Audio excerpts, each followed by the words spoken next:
will put a stop right away. Kasi ang tao, pag malaman nila may baril, syempre natatakot lahat Sino ba naman gusto magpapapiring squad?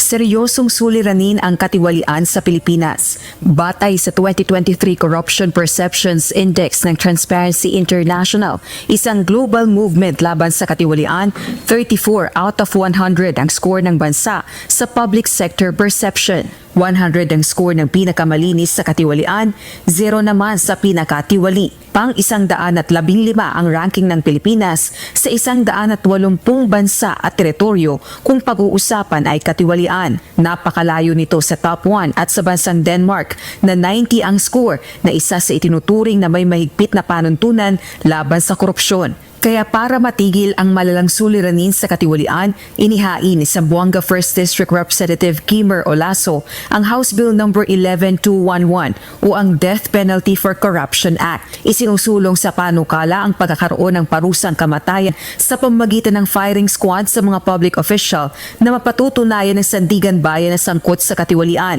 paglustay sa kaban ng bayan, pandarambong at iba pa. Kung maisa sa batas, sakop nito lahat ng public officials mula barangay hanggang presidente ng bansa, mga halalman o itinalaga, gayon din ang mga opisyal sa tatlong sangay ng pamahalaan o ang executive, legislative at judicial branches. Kasama rin ang mga nagsisilbi sa constitutional commissions, government-owned and controlled corporations at iba pa, maging sa mga miyembro ng Armed Forces of the Philippines at Philippine National Police. Kung ako lang ang masusunod, doon kay papiring squad sa Luneta. Diba? Para makita ng taong bayan kung sino yung gumagawa ng kalokohan. Nakapaloob naman sa panukala na walang public official, appointed man o elected na maparurusahan hanggat hindi pinagtibay ng Korte Suprema ang conviction. Samantalang magkakaiba naman ang pananaw ng ilang kongresista kaugnay ng panukalang batas.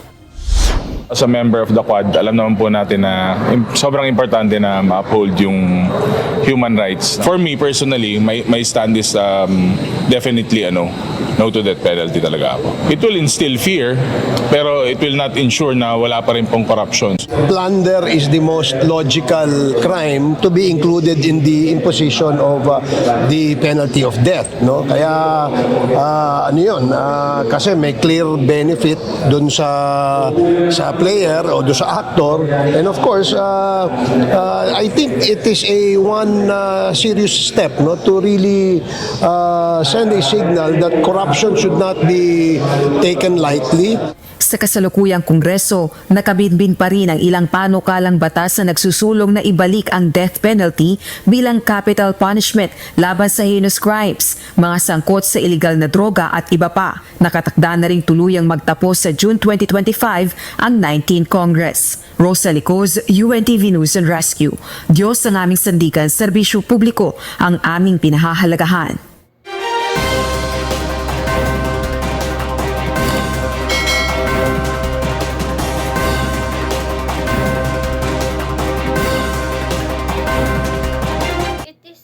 Right, introducing the all-in-one here in our own country, because many of us Filipino do not know how to obey the law and commit the crimes such as rape and murder of innocent people who have no one to fight, and repeatedly doing things that are undesirable to others and using illegal drugs. My name is Giuseppe from BSOA 15. This is my presentation in purposive communication. This is memorizing. That's all.